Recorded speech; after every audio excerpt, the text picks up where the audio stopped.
Hello friends, welcome to Nand Kishore classes. आज हम corrosion के बारे में स्टडी करेंगे। सबसे पहले इसकी डेफिनेशन स्टडी करते हैं। Corrosion is a process in which metals are eaten up gradually by the action of air, moisture और chemical such as acid on their surface. किसी भी मेटल के सरफेस के ऊपर कोई कंपाउंड क्या करेगा, अपनी एक लेयर बना देगा जो उस मेटल को क्या करेगा, ख़राब कर देगा, तो उसे हम कोरोजन बोलते हैं। तो उस मेटल को हम कोरोडेड मेटल बोलते हैं या इस प्रोसेस को हम कोरोजन बोलते हैं। तो अगर ये कोरोजन आयरन के केस में हो तो उसे हम रस्टिंग बोलेंगे। तो रस्टिंग ऑफ आयरन कैसे होगा? अगर हम आयरन को ऑक्सीजन या मॉइस्चर यानी कि वाटर के कांटेक्ट में लाएं तो उसके ऊपर क्या बनेगी, फेरिक ऑक्साइड की लेयर बनेगी जिसे हम रस्ट बोलते हैं। अब इसे हमें प्रिवेंट भी करना है। कैसे प्रिवेंट करेंगे? सबसे पहले अगर हम उस मेटल को पेंट कर दें तो फिर कोरोजन नहीं होगा। दूसरा है हमारे पास ग्रीजिंग और ऑयलिंग। अगर उस मेटल को ग्रीस कर दें या फिर ऑयल लगा दें, ऑयल अप्लाई कर दें, तब भी कोरोजन जो है वो नहीं होगा।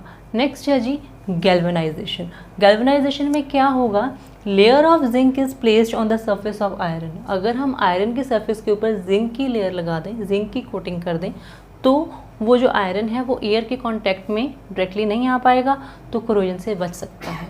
तो ये थे हमारे मेथड ऑफ प्रिवेंशन। अब बात आती है रेंसिडिटी की। तो सबसे पहले इसकी डेफिनेशन स्टडी करते हैं।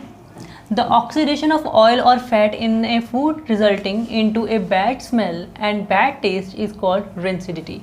रेंसिडिटी में भी ऑक्सीडेशन ही होना है। जब कोई फूड जब ऑक्सीजन के कांटेक्ट में आएगा यानी कि ऑक्सीडाइज होगा तो उसकी स्मेल भी चेंज हो जाएगी और उसका टेस्ट भी। तो उस प्रोसेस को हम रेंसिडिटी कहते हैं। ठीक है जी। जैसे कि हम चिप्स का पैकेट अगर खोल दें थोड़ी देर के लिए, एयर के कांटेक्ट में आए हमारे चिप्स, तो उनका जो हम देखते हैं टेस्ट जो है वो चेंज हो जाता है। तो उस प्रोसेस को हम रेंसिडिटी बोलेंगे। तो इसको हम प्रिवेंट कैसे करें? पहला है हमारे पास बाय एंटीऑक्सीडेंट्स।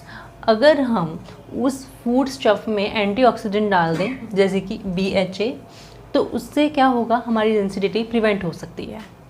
दूसरा है by replacing air by nitrogen. जो हम जिस फूड स्टफ में एयर पार्टिकल्स हैं उसकी जगह अगर नाइट्रोजन हो तो रेंसिडिटी नहीं होगी, तो रेंसिडिटी प्रिवेंट हो जाएगी। नेक्स्ट है जी रेफ्रिजरेशन ऑफ फूड स्टफ।